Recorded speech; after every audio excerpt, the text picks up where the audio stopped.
ആകാശവാണി. നമസ്കാരം. നിയമസഭയിൽ ഇന്ന്. തയ്യാറാക്കിയത് R. Pradeep, chief reporter, Janmabhumi. അവതരണം നിരഞ്ജന.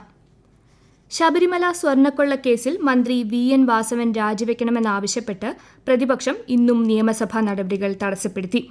പ്രതിപക്ഷ ബഹളത്തെ തുടർന്ന് സ്പീക്കർ എ.എൻ. ഷംസീർ ചോദ്യോത്തരവേള റദ്ദാക്കി. രാവിലെ സഭ ആരംഭിച്ചപ്പോൾ തന്നെ പ്രതിപക്ഷ നേതാവ് വി.ഡി. സതീശൻ സ്വർണ്ണക്കൊള്ളക്കേസിൽ തങ്ങൾ സമരം തുടരുകയാണെന്ന് സ്പീക്കറെ അറിയിച്ചു. കേസിലെ ഒന്നാം പ്രതിയായ ഉണ്ണികൃഷ്ണൻ പോറ്റി അടക്കമുള്ളവർ സ്വാഭാവിക ജാമ്യം കിട്ടി പുറത്തിറങ്ങുകയാണ്. എസ്.ഐ.ടിയുടെ അന്വേഷണത്തിൽ ജനങ്ങൾക്ക് തൃപ്തിയില്ല. കഴിഞ്ഞ ദിവസം സഭയിൽ പ്രതിപക്ഷം ഉയർത്തിയ ബാനർ വാച്ച് ആൻഡ് വാട്ട് ബലമായി പിടിച്ചു മാറ്റുകയായിരുന്നു. ബാനർ വാങ്ങാനാണ് തങ്ങളുടെ എം.എൽ.എമാർ ഡയസിൽ കയറിയതെന്നും അല്ലാതെ അവരെ മർദ്ദിച്ചിട്ടില്ലെന്നും വി.ഡി. സതീശൻ പറഞ്ഞു. പതിവ് പോലെ പ്ലക്കാർഡുകളും ബാനറുകളുമായി സഭയിലെത്തിയ പ്രതിപക്ഷം സഭയുടെ നടുത്തളത്തിലിരുന്ന് മുദ്രാവാക്യം വിളിച്ച് പ്രതിഷേധിച്ചു. ഇതോടെ മറ്റു നടപടികളെല്ലാം പൂർത്തിയാക്കി 51 മിനിറ്റിനുള്ളിൽ സ്പീക്കർ സഭാ നടപടികൾ അവസാനിപ്പിച്ചു. രാവിലെ പ്രതിപക്ഷ നേതാവിന്റെ പ്രസംഗത്തിൽ ഭരണപക്ഷ അംഗങ്ങൾ പ്രകോപിതരാകുകയും പ്രതിപക്ഷത്തിനെതിരെ പ്ലക്കാർഡുകളുമായി അവരും മുദ്രാവാക്യം വിളിക്കുകയും ചെയ്തു. ഇതോടെ സഭ കൂടുതൽ പ്രക്ഷുബ്ധമായി. ശബരിമല സ്വർണ്ണക്കൊള്ളക്കേസിൽ കേരളത്തിലെ ജനങ്ങൾക്ക് ഉത്കണ്ഠയുണ്ടെന്നും പ്രതികൾ ജാമ്യം കിട്ടി പുറത്തിറങ്ങിയാൽ തെളിവുകൾ നശിപ്പിക്കപ്പെടുമെന്നും പ്രതിപക്ഷ നേതാവ് വി.ഡി. സതീശൻ പറഞ്ഞു. പ്രതികൾക്കെല്ലാം ഇപ്പോൾ ജാമ്യം ലഭിക്കുന്ന അവസ്ഥയാണ്. ഇങ്ങനെ പോയാൽ ശബരിമല സ്വർണ്ണക്കേസ് തന്നെ മുങ്ങിപ്പോകും. കേസിൽ CPMന്റെ പ്രധാന നേതാക്കൾ ജയിലിൽ പോകുമെന്ന ഭയം കൊണ്ടാണ് സർക്കാർ കേസ് അട്ടിമറിക്കാൻ ശ്രമിക്കുന്നതെന്നും സതീശൻ പറഞ്ഞു. കഴിഞ്ഞ ദിവസം മന്ത്രിമാർ കൂട്ടത്തോടെ പ്രതിപക്ഷ നേതാവിനെതിരെ രംഗത്തെത്തിയപ്പോൾ ഇന്ന് മന്ത്രി എം. ബി. രാജേഷ് മാത്രമാണ് സതീശനെ വിമർശിച്ചത്. സ്വർണ്ണക്കൊള്ളക്കേസിലെ യഥാർത്ഥ പ്രതികൾ രക്ഷപ്പെടില്ലെന്നും കേസ് ചർച്ച ചെയ്യാൻ പ്രതിപക്ഷത്തിന് ഭയമാണെന്നും മന്ത്രി എം. ബി. രാജേഷ് സഭയിൽ പറഞ്ഞു. അന്വേഷണം ശരിയായ രീതിയിൽ പോകുന്നതിൽ പ്രതിപക്ഷ നേതാവിന് ഭയവും ഉൾക്കിടിലവുമാണ്. വസ്തുതകളുടെ മേൽ സതീശൻ കണ്ണടയ്ക്കുകയാണെന്നും പ്രതിപക്ഷ നേതാവ് സഭയ്ക്കകത്തും പുറത്തും അവാസ്തവം പ്രചരിപ്പിക്കുകയാണെന്നും മന്ത്രി എം. ബി. രാജേഷ് സഭയിൽ പറഞ്ഞു. സ്പീക്കറെ തെരുവിൽ വിമർശിക്കുന്നത് ശരിയല്ലെന്നും അത് ജനാധിപത്യത്തിന് ഭൂഷണമല്ലെന്നും സ്പീക്കർ എ.എൻ. ഷംസീർ പറഞ്ഞു. കഴിഞ്ഞ ദിവസം തന്റെ ഡയസിൽ കയറിയ പ്രതിപക്ഷ എം.എൽ.എമാരുടെ നടപടി ശരിയല്ല. സമരം നടക്കുമ്പോൾ സെക്രട്ടേറിയറ്റിന് മുന്നിൽ ബാരിക്കേഡ് മറിച്ചിട്ട് കടക്കുന്നത് പോലെയാണ് ചില പ്രതിപക്ഷ എം.എൽ.എമാർ സ്പീക്കറുടെ ഡയസിൽ കയറിയത്. താൻ ഈ സഭയിലേക്ക് എയർ ഡ്രോപ്പ് ചെയ്യപ്പെട്ടു വന്നതല്ല. രാഷ്ട്രീയത്തിൽ ദീർഘകാല അനുഭവം തനിക്കുണ്ട്. നിർഭാഗ്യകരമായ സംഭവമാണ് കഴിഞ്ഞ ദിവസം ഉണ്ടായത്. ഒരു തരത്തിലുള്ള പ്രകോപനവും വാച്ച് ആൻഡ് വാർഡുമാരിൽ നിന്ന് ഉണ്ടായിട്ടില്ല. എന്നാൽ ബാനറിന്റെ കമ്പുകൊണ്ട് അവരെ പ്രതിപക്ഷ എം.എൽ.എമാർ അടിക്കുന്ന സ്ഥിതിയുണ്ടായെന്നും സ്പീക്കർ പറഞ്ഞു. ചെയർ കള്ളം പറയുകയാണെന്നാണ് ചില പ്രതിപക്ഷ എം.എൽ.എമാർ പറയുന്നത്. പ്രതിപക്ഷം ഉന്നയിക്കുന്ന സ്വർണ്ണക്കൊള്ളയിൽ ചർച്ചയ്ക്ക് തയ്യാറാണെന്ന് സർക്കാർ പലതവണ അറിയിച്ചു. എന്നാൽ പ്രതിപക്ഷം ചർച്ചയ്ക്ക് തയ്യാറാകുന്നില്ല. ചർച്ചയും സംവാദവുമാണ് നല്ല ജനാധിപത്യത്തിന് ഭൂഷണമെന്നും സ്പീക്കർ പറഞ്ഞു. സംസ്ഥാനത്തെ എയ്ഡഡ് സ്കൂളുകളിലെ ഭിന്നശേഷി നിയമനങ്ങൾ സംബന്ധിച്ച് പൊതുവിദ്യാഭ്യാസ തൊഴിൽ വകുപ്പ് മന്ത്രി വി. ശിവൻകുട്ടി സഭയിൽ ചട്ടം 300 അനുസരിച്ച് പ്രസ്താവന നടത്തി. 1995 ഭിന്നശേഷി വ്യക്തികളുടെ നിയമത്തിലെ ചട്ടം 33 പ്രകാരം കാഴ്ച പരിമിതർ, ശ്രവണ പരിമിതർ, ചലനശേഷി പരിമിതർ, സെറിബ്രൽ പാൾസി എന്നീ വിഭാഗങ്ങളിലായി 3% ഭിന്നശേഷി സംവരണം പാലിച്ച് എല്ലാ എസ്റ്റാബ്ലിഷ്മെന്റുകളും നിയമനം നൽകേണ്ടതുണ്ടെന്ന് പ്രസ്താവനയിൽ വ്യക്തമാക്കി.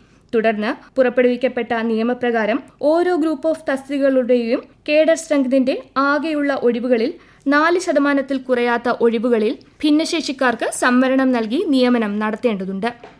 ആക്ടിലെ നിർദ്ദേശങ്ങൾ അനുസരിച്ച് സംസ്ഥാനത്തെ സർക്കാർ സ്കൂളുകളിൽ ഭിന്നശേഷി വിഭാഗക്കാർക്ക് 15/2/1996 മുതൽ 3% സംവരണവും തുടർന്ന് 19/4/2017 മുതൽ 4% സംവരണവും നൽകി PSC വഴി നിയമനം നടത്തിവരുന്നതായും മന്ത്രി പറഞ്ഞു. നിയമത്തിന്റെ അടിസ്ഥാനത്തിൽ ഭിന്നശേഷിക്കാർക്ക് എയ്ഡഡ് സ്കൂൾ നിയമനത്തിൽ സംവരണം നൽകുന്നതിനായി ഉത്തരവ് സർക്കാർ പുറപ്പെടുവിക്കുകയുണ്ടായി. ഹൈക്കോടതി സിംഗിൾ ബെഞ്ച് സർക്കാർ ഉത്തരവിലെ വ്യവസ്ഥകൾ ശരിവച്ചതിനെ തുടർന്ന് അതിനെതിരെ ചില സ്കൂൾ മാനേജർമാർ ഫയൽ ചെയ്ത റിറ്റ് അപ്പീൽ ഡിവിഷൻ ബെഞ്ച് തള്ളി. പ്രസ്തുത വിധിക്കെതിരെ ഏതാനും മാനേജർമാർ സുപ്രീം കോടതിയിൽ ഹർജി ഫയൽ ചെയ്തെങ്കിലും അത് നിലനിൽക്കില്ല എന്ന ബോധ്യമുള്ളതിനാൽ ഹൈക്കോടതിയുടെ വിധി പാലിച്ചുകൊള്ളാമെന്ന് സമ്മതിച്ചുകൊണ്ട് ഹർജി പിൻവലിച്ചു. ഹൈക്കോടതി പുറപ്പെടുവിച്ച വിധിന്യായത്തിന്റെയും സുപ്രീം കോടതി പുറപ്പെടുവിച്ചിട്ടുള്ള ഉത്തരവുകളുടെയും അടിസ്ഥാനത്തിലാണ് സംസ്ഥാനത്തെ എയ്ഡഡ് സ്കൂളുകളിൽ ഭിന്നശേഷി വിഭാഗത്തിലുള്ളവരെ നിയമിക്കുന്നത് സംബന്ധിച്ചും മറ്റ് ജനറൽ കാറ്റഗറിയിലെ ജീവനക്കാരുടെ നിയമന അംഗീകാരം സംബന്ധിച്ചും സർക്കാർ തുടർ മാർഗനിർദ്ദേശങ്ങൾ പുറപ്പെടുവിച്ചത്.